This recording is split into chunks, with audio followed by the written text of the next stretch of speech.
Hello folks, Chad Stanton here, a professional woodworker of over 25 years, sharing my experiences with you. Today I had a package arrive at my shop from Longer 3D Technology. Now they have a laser engraver and they wanted me to take a look and review it. So I'm going to open it right now and kind of see what it consists of.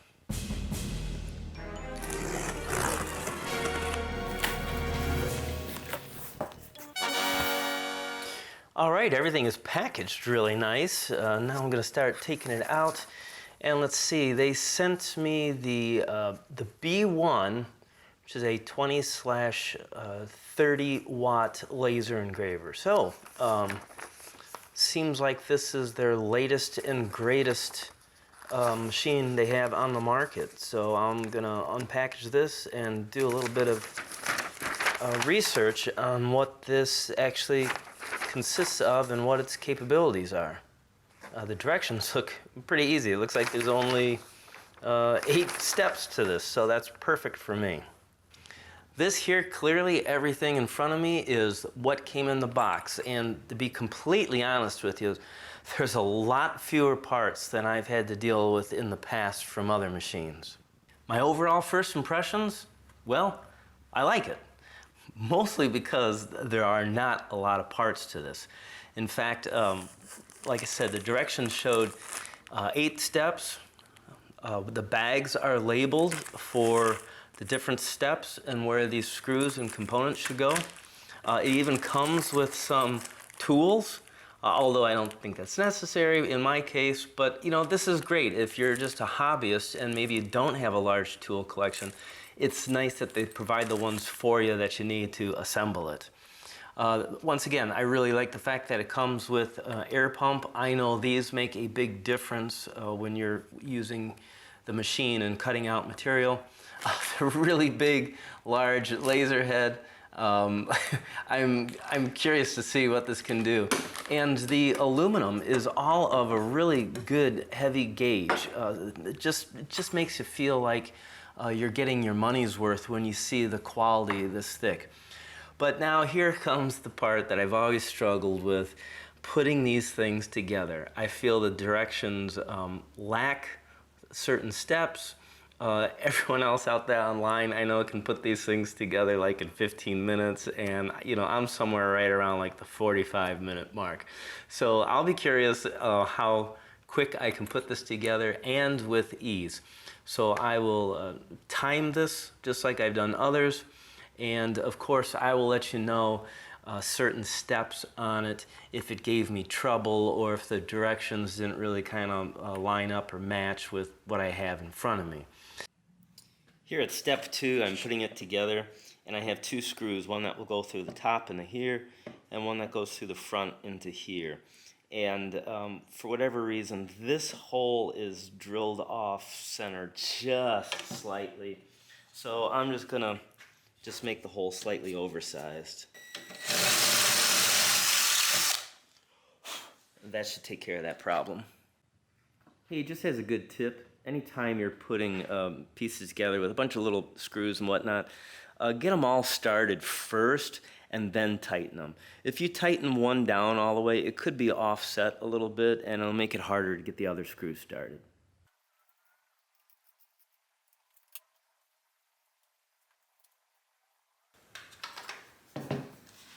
So I'm showing you one of the 2 timing belts that are going on the engraver right here. And the directions are pretty good, but I wanted to clarify a couple of things. Down here at this end there's a little gear wheel, and it shows you a way to fold the belt to slide it in here and get it around that gear. And I was having trouble getting my fat fingers to do that. So there's literally just 2 screws that hold this, and the cover comes off, revealing the wheel. The other thing I wanted to share was it wasn't really clear in the picture the way that the timing belt laid out. So part of the timing belt goes underneath this chassis here, and it comes up around, and this is under some tension, but it just slides into that notch locks in, and you're good to go. So that was pretty easy. I actually really liked this setup so far. Here's another point I wanted to share with you on the installation. So this is step 5. It's telling me to put the limit switches on. So one goes here and one goes there. Doesn't exactly give me a good reference on the overall machine where these are going, but I did find them, and so I want to show that to you. So here's where the first limit switch is. This is so when this comes down, it activates it, preventing it from ramming into the frame. The other switch is, let's see, can you see it here? It's right here. Move this down a little bit. The other limit switch is right here, up on this bridge piece. Again, this is so when the laser comes over, it senses where that edge is.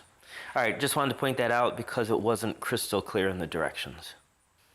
At step 6, they said there was 6 cables to be connected, and I found all 5 of them real easy, except for number 6, which the whole unit is turned upside down here.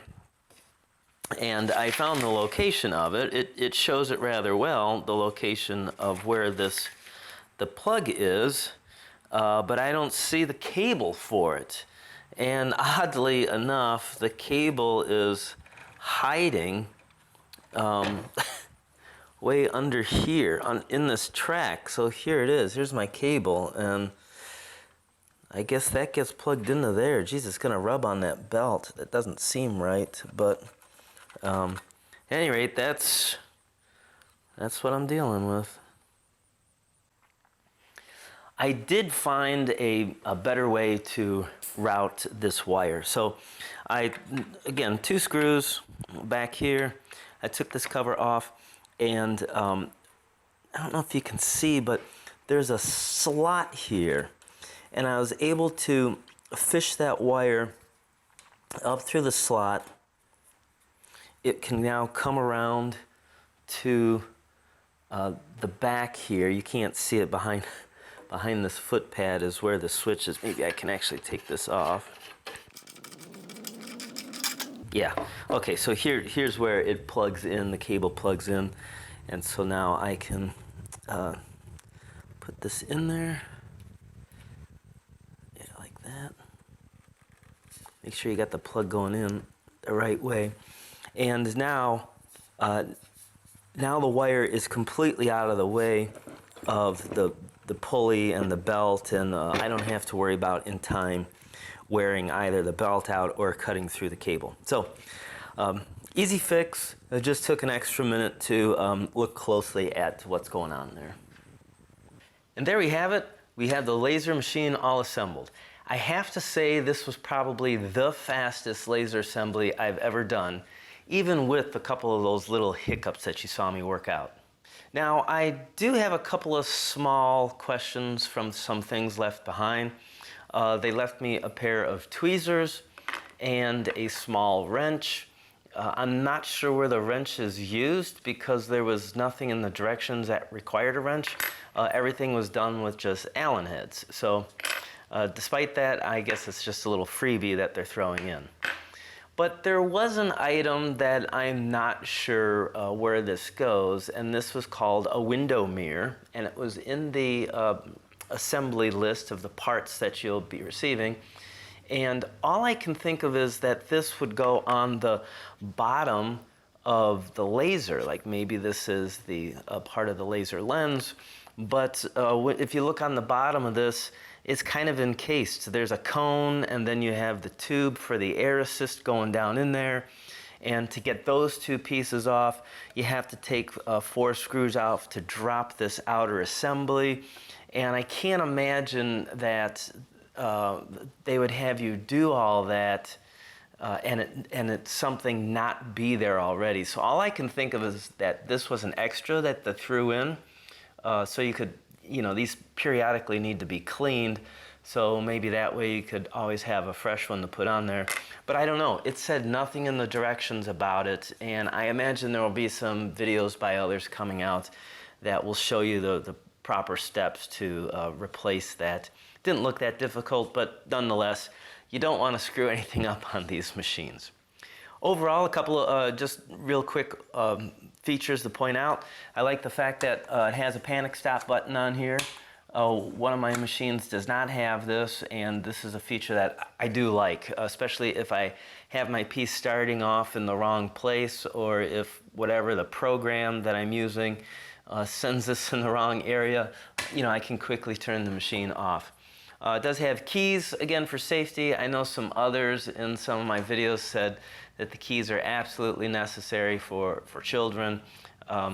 That's fine. I personally, I don't think it's necessary because, again, this machine doesn't do anything unless you make the computer and the software tell it what to do.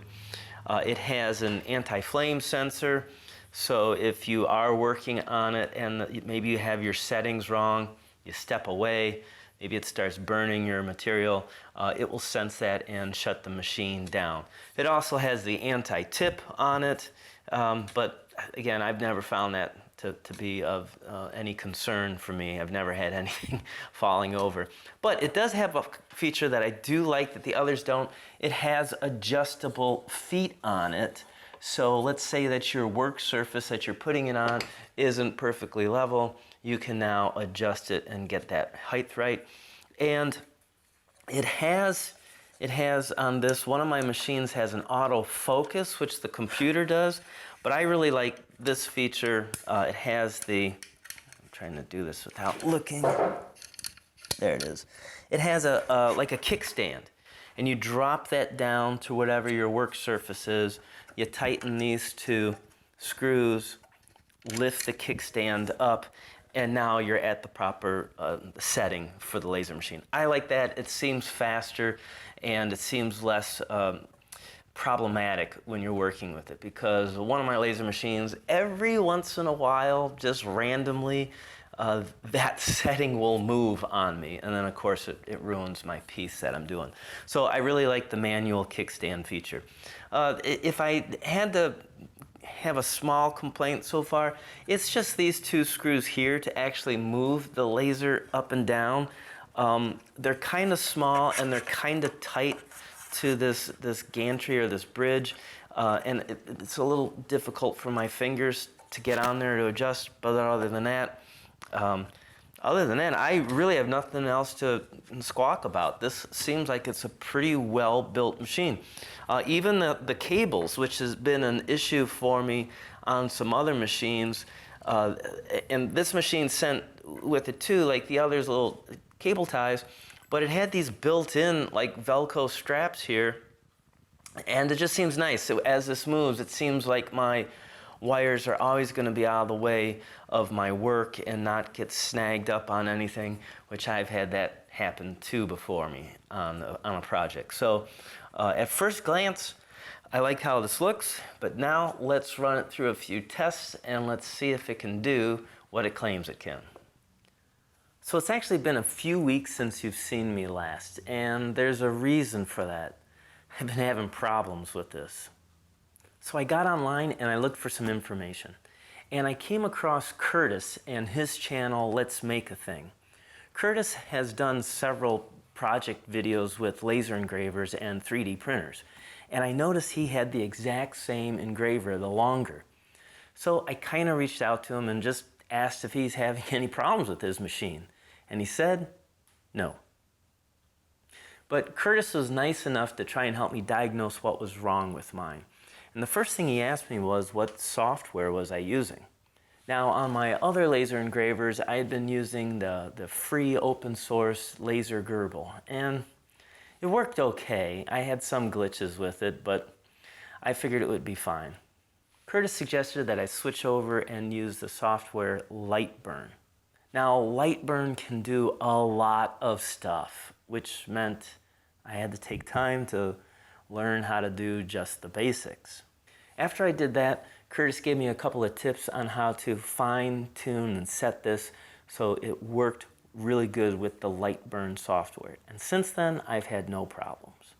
Now, if you're interested in learning more about laser engraving projects or 3D printers, I highly suggest you check out Curtis's channel, Let's Make a Thing, and I have that link down below in the description box. Also too, Curtis teaches a beginner's seminar class on laser engravers, something I highly suggest if you're interested in, because it will help you avoid making all kinds of basic mistakes like I did. Alright, so let me give you my final overall thoughts of what I liked and didn't like about the machine. The one thing I didn't care for is that the fan on this laser runs all the time. Now, it's not really a big deal. It has nothing to do with the performance, but a couple of my other laser engravers, when they're done doing their thing, the fan turns off, and because I'm working on the other side of the shop, I can hear that and I know the project's done. This one, it doesn't do that. Another thing that I wouldn't say it's a problem, just kind of a source of confusion for me, it came with this tiny little thumb drive. And I thought maybe this thumb drive went into the laser engraver for software or some kind of programs. No, you actually put it into your laptop, and on it, it has like videos and the manual on how to put this together. And it's actually a better version than the book manual that came with it, something I wish I knew in the beginning. Now, a couple of things that I really like about it, it's slightly bigger than my other machines. Now, that may not seem like a big deal having a couple of extra inches, but it really does, especially if you're making things like signs or anything that has any kind of length to it. It's nice to be able to have that in this machine. Another thing that I liked about this was the 30 watt laser head on it. Now, I've said in the past before, I'm not a big fan of cutting things out with a laser, but the higher watts mean this works faster. And let's face it, when you're in business for yourself, time is money. So in this case, speed is my friend. All right, now my next video is going to be a project video, and I'm super excited about this because I'm able to combine my traditional woodworking tools with this new technology. And I made this old retro style Art Deco radio with a Bluetooth speaker inside it.